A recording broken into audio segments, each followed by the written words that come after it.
Enzo Recto, kalaban ang katiwalian at kasinungalingan, kakampi sa katotohanan at kabutihan. Based dun sa aming bilang, siguro pang-4, pang-5 beses na nagsubok silang patalsikin. So, ongoing, ito? This is an ongoing ouster plot. So, mga pang-4, pang-5 na tayo dito. Ngayon, itong June 30 kasi, things will drastically change. Kasi sa June 30, pwede nang eligible si Sara Duterte for re-election.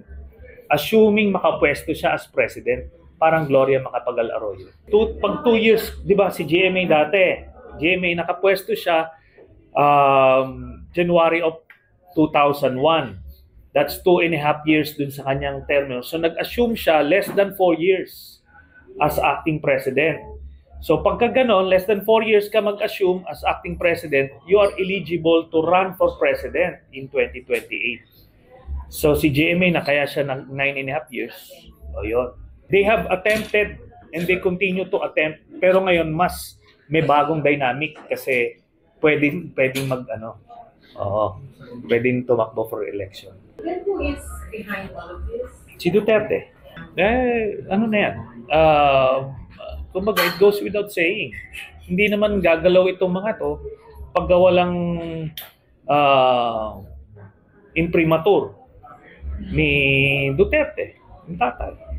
And makikita natin dun sa kanya mga public pronouncements. These are statements meant to agitate, to incite sedition and rebellion. At yun na yun. Ang pakay sa ouster plot ay para patalsikin ang presidente. Therefore, sino ang papalit? Yung vice president na anak niya. Yun po yun. Liliwanagin ko lang, hindi lang ako yung nagsabi nito. Even yung AFP Chief of Staff nagkumpirma nito late last year. At ito yung mga nakakalap namin na impormasyon that there is an ongoing recruitment sa ranks ng AFP. So, anong difference na yon dun sa past attempts? Yung past attempts, talagang it's also a straightforward power grab.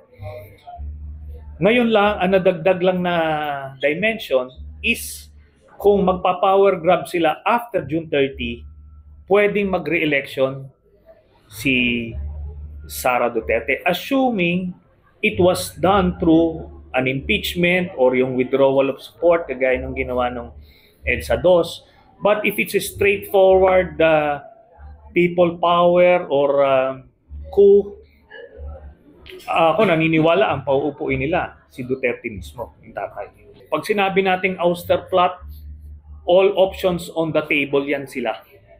Whether it's coup d'etat, rebellion, impeachment, people power, withdrawal of support, kung ano man. Gano'n na lang po siguro in general terms. Unang-una, binigyan niya ng platform yung isang social media rumor, issue, nilagay mo sa Senado, ginawa niyang mainstream eh. Di ba? Sabi ko nga, hindi ginagawa yung ganong klaseng investigation. Kailangan meron kang preliminary research na gagawin. Tapos kung na-validate mo na yung mga dokumento, yung mga testigo, then magpa-file ka ng resolution. Bakit? Ano yung national emergency dun sa issue na nilabas niya to warrant a motu proprio Senate investigation? No? It doesn't make sense eh. Doesn't make sense. Kaya nga, pero yun na nga, base nga sa impormasyon namin, part yan ng communication plan for the ouster plot. Kaya niya ginagawa. Ngayon yun, sasabihin niya, walang politika. Ano yan? Kalokohan yan eh. Supposed to be, ginagawa mo yung preliminary research nyo and vetting bago pa kayo gagawa ng resolution at i-refer pa sa committee mo bago ka magkakandak ng hearing. Unless yung motu proprio, ginagamit yan in extreme or in emergency situations na hindi ka na makakapag-antay ng further delay.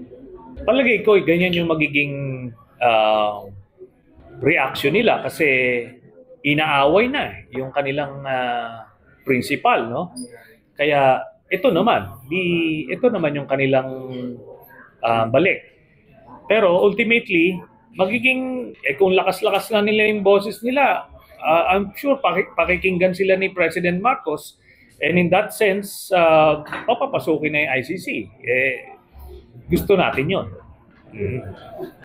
Walang reason, and yun din ang dahilan kung bakit walang nare-recruit na active AFP members, kasi walang dahilan para patalsikin si President Marcos. Ako, nagrebelde ako twice over.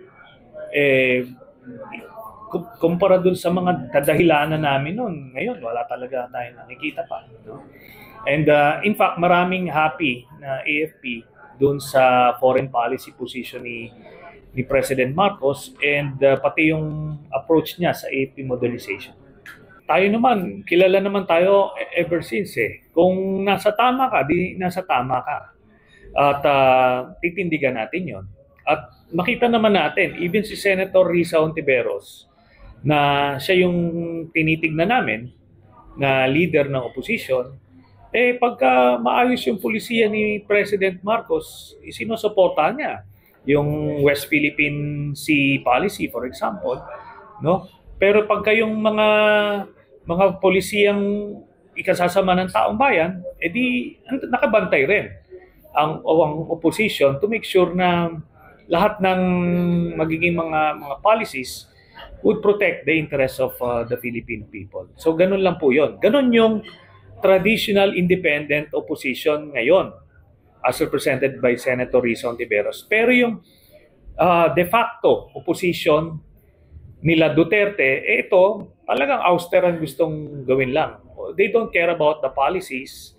Kukontrahin nila lahat. Basta importante makabalik sila sa pwesto. Nung eleksyon, magkabilang kampo kami ni President Marcos, pero historically, when we were in the Senate, may maganda samahan naman. So, hindi naman mahirap yon kung ikabubuti ng bayan yung pinag-uusapan. Bunyog, bunyog, halikan na kasama ka. Bunyog, kapag buklod ay may pag-asa. Luzon, Visayas, Mindanao, isa ang pananaw. Sa bagong Pilipinas ang bunyog isisigaw. Bunyog.